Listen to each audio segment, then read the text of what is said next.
Hi, ഇന്ന് Sunday എല്ലാവർക്കും ഒഴിവായതുകൊണ്ട് ഞങ്ങൾ ഇന്ന് പോവാന്ന് വിചാരിച്ച് ഇറങ്ങിയതാണ്. നമുക്ക് പോയാലോ സെറ്റ് എന്നാണ് അവൾ പറഞ്ഞത്, മനസ്സിലായിട്ടൊന്നും ഉണ്ടാവില്ല. ഞങ്ങളെ വീട്ടിൽ നിന്ന് ഒരു ഇച്ചിരി ദൂരമുള്ളൂ, അതിനാണ് ഞങ്ങൾ 2 വണ്ടി എടുത്തൊക്കെ പോകുന്നത്. അപ്പം നല്ല കാറ്റും മഴയൊക്കെ ഉണ്ടായിരുന്നു. അപ്പോൾ ഞങ്ങൾക്ക് പോകാനുള്ള പൂതി കൂടിയതുകൊണ്ട് ഞങ്ങൾ എല്ലാവരും കൂടി അങ്ങനെ ഇറങ്ങിയതാണ്. പുഴയത്തെ വെള്ളം ഞങ്ങൾ ചതിച്ചിരിക്കുന്നു. നല്ല വെള്ളം ഉണ്ടായിരുന്നു, നല്ല വെള്ളം. ഞങ്ങൾക്ക് ഈ പുഴയെ പറ്റി മുമ്പേ നന്നായിട്ട് അറിയുന്നതുകൊണ്ട് തന്നെ ഇത്ര വെള്ളമൊന്നും ഇതിലുണ്ടാകാറില്ല. അതുകൊണ്ട് തന്നെ ട്യൂബൊക്കെ എടുത്താണ് ഞങ്ങൾ ഇറങ്ങിയത്. പിന്നെ ഫുള്ള് വൈബായിരുന്നു, എല്ലാവരും കുളിച്ച് തിമിർത്ത്.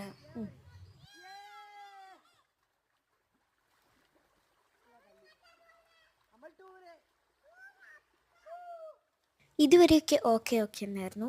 അത് കഴിഞ്ഞപ്പോൾ അങ്ങോട്ട് തുടങ്ങി മക്കളെ ഒരു മഴ, ഒരു വലിയ മഴ. ഞങ്ങൾക്ക് ആർക്കും പിടിച്ചെടുക്കാൻ കഴിഞ്ഞില്ല എന്ന് വെച്ചാൽ മയിൽ നിൽക്കാൻ കഴിയുന്നില്ല. അപ്പോൾ ഞങ്ങൾ എല്ലാവരും പോന്നു. അപ്പോൾ ശരി, ടാറ്റാ.